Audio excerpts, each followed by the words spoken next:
guys, welcome back to another video. My name is Miles. I'm a 22-year-old full-time Amazon seller, and that's what we talk about here on my channel, all ways to make money by doing arbitrage. Buying one place, selling another, buy low, sell high, making money reselling. So a few days ago, I think it was 2 days ago, I posted a video on my channel titled A Simple Request, which was just a quick video of me literally saying, I'm going to make a Q&A video. I'd love to hear questions below in the comments. I didn't post it anywhere else, just posted on YouTube on that video and then my community tab as well. And this is the Q&A video. So I think I got around 15 or so questions, and I might throw in some frequently asked questions in there as well, but these are exclusively from the YouTube audience, so I think that's super awesome. So thank you to all my YouTube video viewers for putting questions in there. And I'm gonna make other parts of this, so I think I titled this part 1. So part 2 and 3, if I do come out with those will be in the comments or the description, or both, probably both. But yeah, let's get right into it. So I'm unsure if people would want me to read their names or not, so I don't think I'm going to on this one. But seriously, thank you guys for asking questions. It's really helpful. Obviously, it helps me make a good video because oftentimes if one person has a question, other people are probably thinking the same thing and maybe didn't comment. So I'm gonna get that into that. Okay, so I said I wasn't, and I almost read the first person's name, but shout out to the guy who left this question. But do you invest in products that Amazon is already selling, or do you move on to the next one? So that's kind of a controversial topic. So the question basically is going over, do I sell products that Amazon is already selling, right? So if you went to the listing, they're probably going to be in the buy box, sold by Amazon.com, shipped by Amazon.com.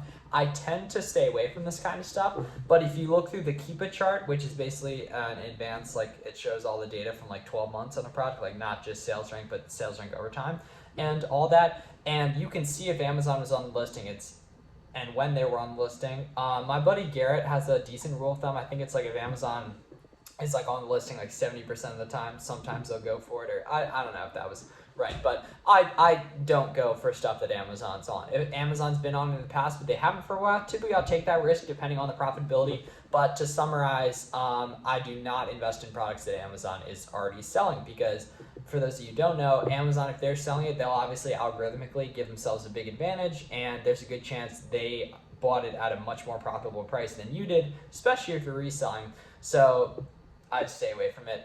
You might want to be someone that does go for that kind of stuff, but I stay away from it. How do you make an Amazon affiliate link to get paid when you recommend a product to someone? That I assume would be made through the Amazon affiliates website. I've signed up for the past. I would love to see a day in the life video. I think that would be cool. I gotta clean up some stuff, but yeah, I think that would be a good video, assuming I get my bedroom in suitable shape. But I think that'd be fun. Yeah, I'd love to see a day in the life video. I think that'd be cool. I mean, it's not like super, like everyone thinks, like what reselling and like reselling full, it's literally just moving around a lot of corporate boxes, to be honest. I still think it'd be fun to like show you guys what I do and everything, but it's really just like, you know, kind of the only stuff, like I'm either buying stuff, selling it, you know, shipping it, or shipping it to FBA, or just merchant fulfilling stuff, or I'm like, buying stuff is like the big part, and then there's, you know, occasionally like repricing, accounting, and all that stuff, but it's not super interesting. It's not the Lamborghinis and stuff that the person running ads on this private video probably showed you.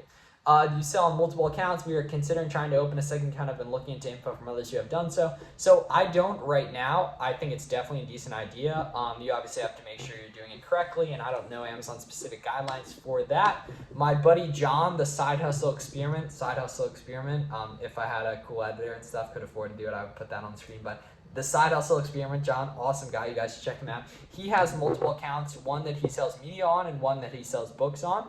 And that's obviously, you know, a legit reason he wants to sell different products on them. And so I know he did that. I think around 2 years ago he got that set up. But no, I sell on one account. Though probably in the future I'll do multiple as well. This question came from another YouTuber. That's awesome.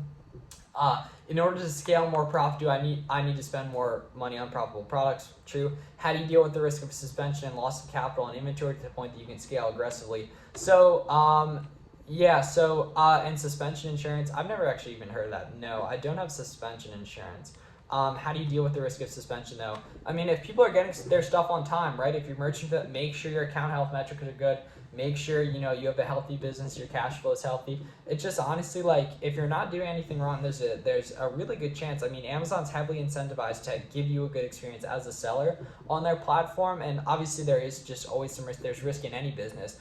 But what I do, and this is something that I do that I think a lot of people don't do, is I work on diversifying my income sources, right? I'm posting on YouTube. I'm constantly posting content on the internet so I can meet more people, and so, I can create income streams in ways that don't necessarily depend on Amazon, right? Obviously, I'm talking about Amazon reselling, but it's not necessarily like on Amazon's platform. So that's one way. Like, obviously, I'm super worried. I'm always trying to keep my account health metrics good on all that. But the way I sleep better at night knowing my Amazon business is where it is that I'm working on building other income sources that aren't dependent on just my Amazon physical product business. When you decide to do FBM versus FBA. So I pretty much, for the most part, only FBM stuff that can go first class. So it's super cheap, although USPS raising shipping rates October 3rd, I think they did, was kind of a pain. And FBM mainly for super quick moving stuff. For seasonal stuff where the price is very volatile and it could go down, if you wait a few days or a few weeks to get something checked in, FBA.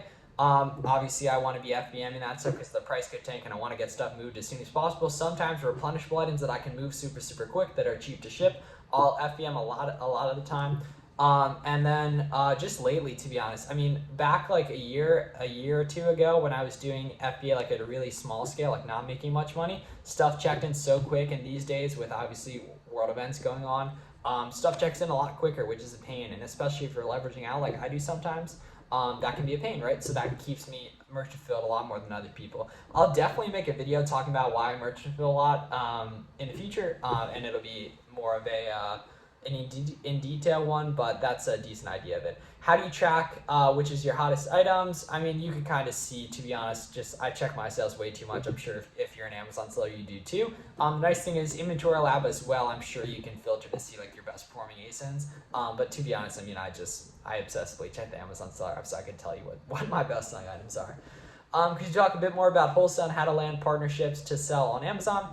I've applied to countless. Most just say they have people selling them already or they plan to do it themselves. So I'm not the best with wholesale, and that comment actually has a few likes, so a few of you wanted to see this. I don't do any wholesale myself. My friend like Garrett all at Amazon does, friend FBA Danny does as well. Actually the co-host of the Buy Box Bandits podcast, which if you haven't checked out already, you should definitely go check out. That's Buy Box Bandits podcast. But if you search Flips for Miles Wholesale on YouTube, I have a couple other videos talking about wholesale. And then the Wholesale Made Easy podcast by this dude named Dylan, I think his name is really good for that, learning the reverse product sourcing method, which is what I'll do if I ever do decide to get into wholesale. But unfortunately, Gabe, I'm not the best person to answer wholesale questions, at least right now. I mainly do online arbitrage. I have $1,000. What do I do? What do I sign up for? Where do I shop? What's the process with so this dude is asking questions for everything. So what I would say, $1,000 is a good place to start. Even like 500 is great. You obviously want to get an Amazon Seller Central account as soon as possible, and then you want to download the Amazon Seller app and start looking for products, right? That could be at thrift stores, that could be a Walmart clearance.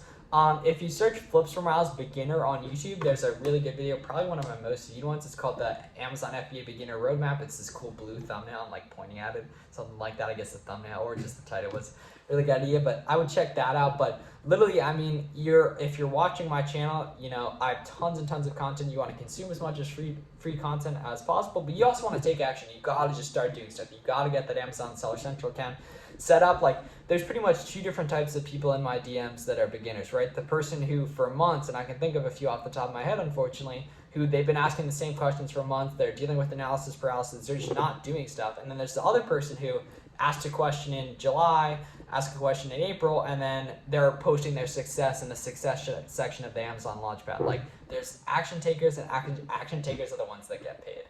How do you package gourmet food or groceries like Goya, for example? To be honest, I never really sold anything on grocery, but I know Amazon gives you the requirements of it on when you're creating a shipment, so I would pay attention to. I assume it's polybagging, but I'm not completely sure. How do you package beauty or personally? I do not separate labels, so you definitely do want to put individual F and SKU labels. And yeah, polybagging, if that's what Amazon says to you, you should do that. Especially if there's multiple. Yeah, you'll be bulk shipping them to Amazon, so definitely put multiple in. What are your thoughts on the new shipping settings? So I'm not sure when they updated, but maybe I should give a look at my shipping templates. But I'll probably make a video on shipping templates, but not sure any specific stuff that changed recently, but I haven't really heard that. To be honest, once things are listed in Amazon as FBA, how do you package and list those things and ship those to Amazon? So When they're listed in Amazon, so if they're listed FBA, like as FBA, you need to create a shipment in that, and that's through Inventory Lab, or just like when you're listing them and then go through and create a shipment, like you select them, go to create a shipment. I should have a video on this. But you want to basically create a shipment and then you ship them bulk, you put F and SKU labels on all of them. If you search like how to create a shipment on Amazon FBA on YouTube, like it's really hard to explain just when I'm just chilling here on a Saturday night, to be honest, but it's more complicated. You kind of have to see someone screen sharing to do it the first time, so probably look up another video on that. So that was all the questions from the YouTube video. I have a few more from the community post. How do I get started? So this is actually from someone who's been asking me questions for a while. So if you're watching this, get started. Make an Amazon seller account. I'm gonna see if I can delete the comment, or maybe I'll just delete the post because to make sure I'm like not singling someone out, but try to do that. But yeah, you want to, okay, I am deleting the post. All right, I just deleted it. Okay, so I'm not singling that person out, but create an Amazon seller account and start finding products as soon as possible. Look at I have videos on sourcing products. I have that beginner roadmap video. You just want to take action and start doing stuff. Is there anything that needs done after you send a shipment off to FBA? Typically no, unless they like lose stuff. That doesn't happen super often. My items are still inactive when I go to fixed stranded inventory. So you said your account not fully on board. Your listings are temporary inactive while they are being prepared for this marketplace.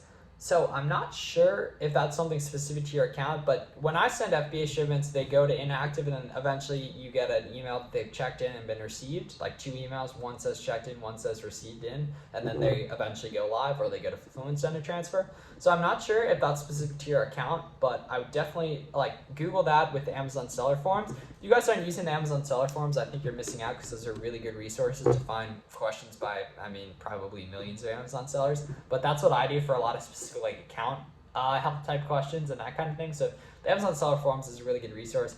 But honestly, like I said, a minute ago, there's typically pretty much nothing you have to do after you send the shipment off to FBA, because assuming you did everything right, like you created the shipment, you labeled everything, it's fairly easy for them just to check it in and get it live. But that obviously definitely takes some time, especially this time of year.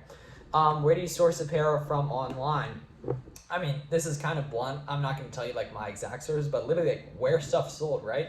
If you want to source shoes, you have to go to where shoes is sold, which immediately comes Foot Locker, Nike.com, those kind of sites. That honestly is where I source that kind of stuff, like shoes, that kind of thing. So I'm just not going to give you specific sites I've bought from, though I did 5 seconds ago, but those kind of sites, right, where that stuff's sold. All right, so that was all the questions. So thank you guys for all the questions. That was cool. We got 13 minutes or so. I'm very excited about that.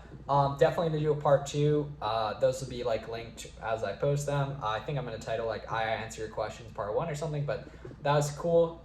We'll figure out what I'm going to title this. But thank you guys for watching. I will see you in the next one. Make sure to subscribe below. Really appreciate it.